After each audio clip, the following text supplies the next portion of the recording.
జీర్ణోద్ధరణ జరిగి ఉంటాయి.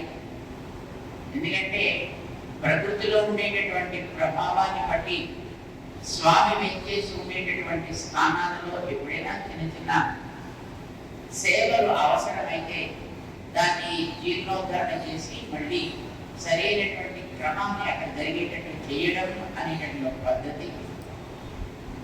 గతంలో మన కొండపల్లి వాసుదేవరావు గారు కమిషనర్గా ఉండేటప్పుడు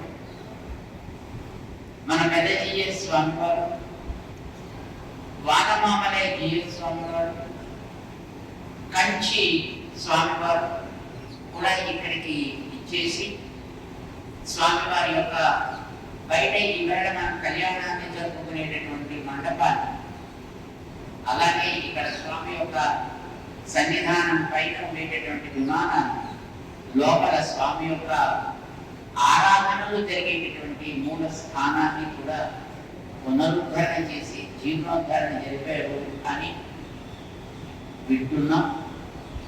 ఇలాంటి ఈ క్షేత్రంలో మూల స్థానాన్ని ఏ రకంగానూ మళ్ళీ జీర్ణోద్ధరణ చేయవలసినటువంటి అవసరం లేదు కనుక స్వామికి చుట్టూ ఉండేటటువంటి ఉప ఆలయాలు అక్కడక్కడ ఉండేటటువంటి ఆ క్రమాన్ని సవ్యంగా ఆరాధనకి యోగ్యంగా ఉండేటట్టుగా తీర్చిదిద్దుకోవాలి అని దానికి ఉండే శైథిల్యాన్ని దృష్టిలో పెట్టుకుని మళ్ళీ వాటికి ఒకసారి జీర్ణోద్ధరణ ద్వారా నవీకరణ చేసుకుని స్వామి యొక్క ఆరాధనను సవ్యంగా జరపాలి అనే ఒక నియమాన్ని మన దేవస్థానం ఇప్పుడు ప్రారంభం చేస్తోంది.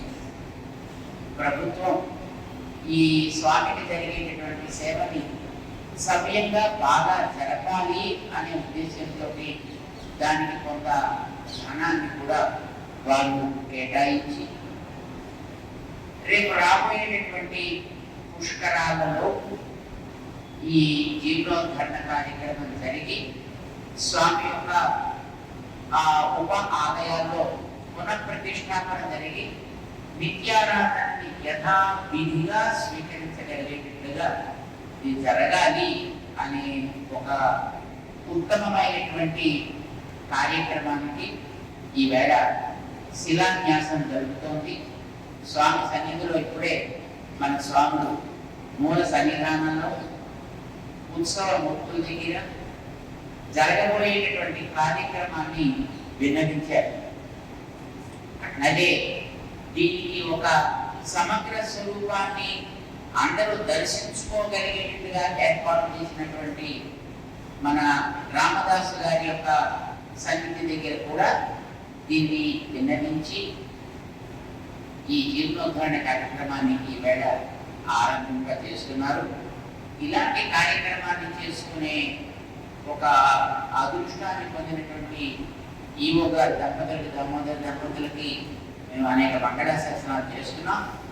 దీన్ని చేసేటటువంటి ఆలయ అర్చక బృందానికి, ఆలయం యొక్క అధ్యాపక బృందానికి, ఆలయపు స్థానాచార్య తదితరమైనటువంటి పరివారానికి అందరికీ కూడా మన సమయంలో మరొకసారి స్వామికి మరొక సుమారు కనీసం 100 ఏళ్ల వరకైనా మళ్ళీ దాని మీద చెయ్యబెట్టాల్సిన అవసరం లేని రీతిలో ఒక యోగ్యమైనటువంటి సన్నిధి పరికల్పనాన్ని ఇక్కడ చేయడం అనే దానికి ఇవాళ శ్రీకారం చుడుతున్నందుకు వారందరికీ కూడా మేము అనేక మంగళ శాసనాలు చేస్తున్నాం. దీన్ని నిరాటంకంగా సమగ్రంగా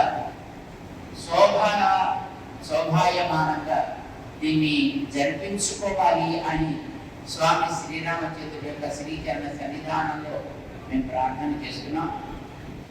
నిజానికి ఈ భద్రాద్రి క్షేత్రం అంత స్వామి శ్రీరామచంద్రుడిది. అసలు భద్రాద్రినే కాదు, మనం చరిత్రని బట్టి గమనిస్తే అసలు ఈ భూమంతా భగవంతుడు